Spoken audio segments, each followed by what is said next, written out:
Oke, baik. Perkenalkan, saya Mbak Citra Afila selaku mahasiswa Universitas Negeri Yogyakarta dari Prodi Pendidikan Kimia. Nah, di sini saya akan berdiskusi dengan Bapak. Apakah Bapak berkenan mengenai permasalahan pendidikan yang ada di Indonesia? Oke, boleh. Dari yang saya lihat kan banyak sekali kasus di mana siswa-siswi di Indonesia itu sering melakukan aksi tawuran, terus ada sering bolos di sekolah, dan juga berpenampilan itu tidak selayaknya menjadi seorang murid gitu. Maksudnya tidak sesuai dengan usia mereka yang statusnya itu masih menyandang sebagai pelajar. Contohnya misal banyak yang semiran, memakai perhiasan yang tidak seharusnya dipakai di usia mereka, dan juga memakai make up mungkin di daerah sini sekitar kita. Nah, itu bagaimana pendapat Bapak mengenai hal tersebut? Oke, begini, kita akan melihat dari beberapa sisi ya. Kita tidak hanya melihat dari satu faktor, tapi kita akan melihat dari banyak sisi. Sisi yang pertama adalah terkait pada fase yang terjadi pada mereka. Mereka adalah fase peralihan antara masa kanak-kanak ke masa dewasa atau biasa disebut sebagai remaja. Ketika di fase remaja ini tentu ada banyak hal yang terjadi. Yang pertama, perubahan pada fisik mereka itu yang akan mempengaruhi bagaimana dia ke depannya. Dalam artian, saya adalah seorang laki-laki. Oke, tubuh saya sudah mulai membesar loh. Biarpun saya sudah ada. Artinya saya sudah bukan anak kecil lagi. Nah, di situ perubahan yang kedua terjadi, perubahan pola pikir. Bagaimana ketika saya tidak mau diatur-atur selayaknya saya anak kecil. Saya akan melakukan banyak hal dengan pikiran saya. Ketika masih kecil dulu kan pernah ya, masih kecil ya, ketika kecil disuruh, "Dek, belanja minyak ke sana." Oke, tanpa berpikir apapun kan. Sekarang kalau disuruh belanja, belanja dong ke sana untuk beli minyak.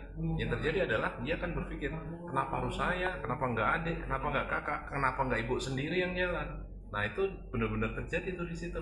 Terus yang kedua adalah bagaimana ketika ada perubahan sosial di mana mereka sudah membutuhkan eksistensi. Ini loh kami. Akhirnya terjadilah berbentuk geng-gengan, berkelompok. Terus mereka akan melakukan kegiatan siapa yang kuat dia yang menang. Akhirnya terjadilah bully.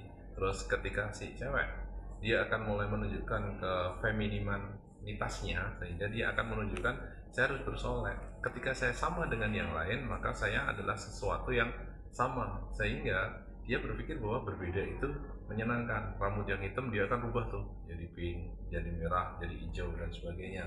Ketika kita melihat dari sisi sana, kita tidak hanya menyalahkan dari sisi itu. Bagaimana dari sisi yang kedua, yaitu sisi lingkungan nih. Dari lingkungan bagaimana orang tuanya berperan, bagaimana orang tuanya mendidik, bagaimana lingkungan sekitarnya.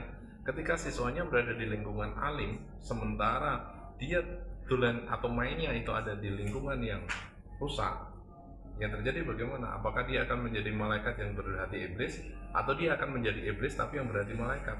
Itu kan pengaruh juga. Terus yang ketiga adalah pengaruh dari pendidikan itu sendiri. Seperti yang kita ketahui bahwa pendidikan di kita itu kebanyakan masih menunjukkan pada hasil. Contoh, belajar nggak belajar, nilai itu adalah yang utama, benar nggak? Kenapa sih kamu kok nggak pernah belajar tuh akhirnya nilaimu jelek? Apakah ketika dia belajar nilainya baik? Belum tentu juga. Terus ketika nilainya sudah baik, apakah dia akan mendapatkan gaji yang lebih daripada teman-teman yang nilainya adalah di standar di bawahnya dia? Tentu tidak bisa semudah itu. Terus yang selanjutnya kita juga harus memahami bahwa ketika semua faktor tadi dirangkum menjadi satu, yaitu kehidupan, di mana dia itu mendapatkan peran pembelajaran yang pertama adalah dari apa yang dia lihat, apa yang dia rasakan, apa yang dia temukan. 4F: fact, feel, find, sama future. Maka ketika dia fakta di lapangan, oh yang saya temukan ada seperti ini. Feel, saya merasakan kok seperti ini ya. Find, oh iya saya menemukan ini. Akhirnya future, saya harus melakukan ini. Nah, disitulah maka banyak terjadi hal-hal yang seperti itu. Itu menurut saya. Nah, dari permasalahan tersebut tuh kira-kira penyebabnya apa, Pak? Faktornya itu apa? Apakah dari faktor internal dari dirinya sendiri, atau mungkin dari faktor eksternal lingkungannya, atau ada yang lain? Oke, kalau kita tadi rangkum jadi satu tentang itu semua, ada 3 hal ya. Hal yang pertama adalah individual faktor ya, faktor individual. Jadi individu sendiri seperti apa?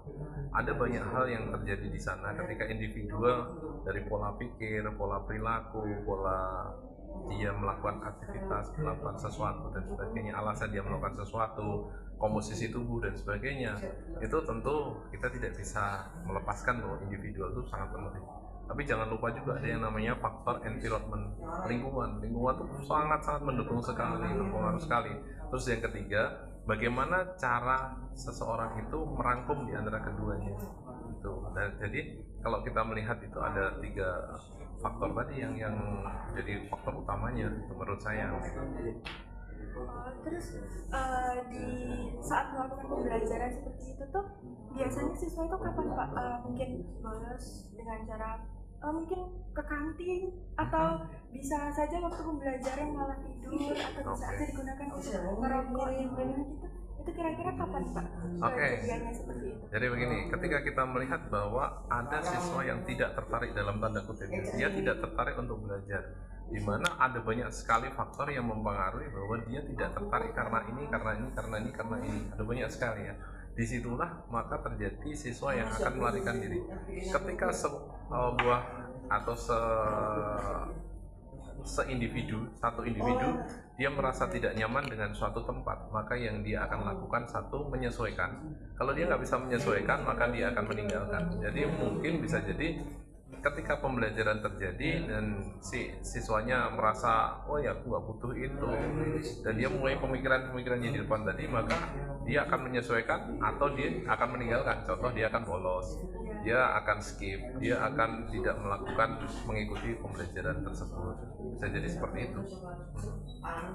Nah, lalu dari masalah-masalah tersebut bagaimana Pak cara mengatasi supaya siswa itu tuh betah di dalam kelas, yang artinya siswa itu tuh bakal nyaman gitu di kelas, dan bagaimana juga cara meningkatkan moralitas siswa dalam pembelajaran?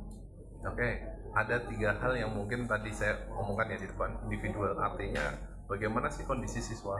Terus yang kedua adalah environment, bagaimana kondisi lingkungan termasuk sarana prasarana. Yang ketiga adalah bagaimana guru memberikan tugas. Artinya apa?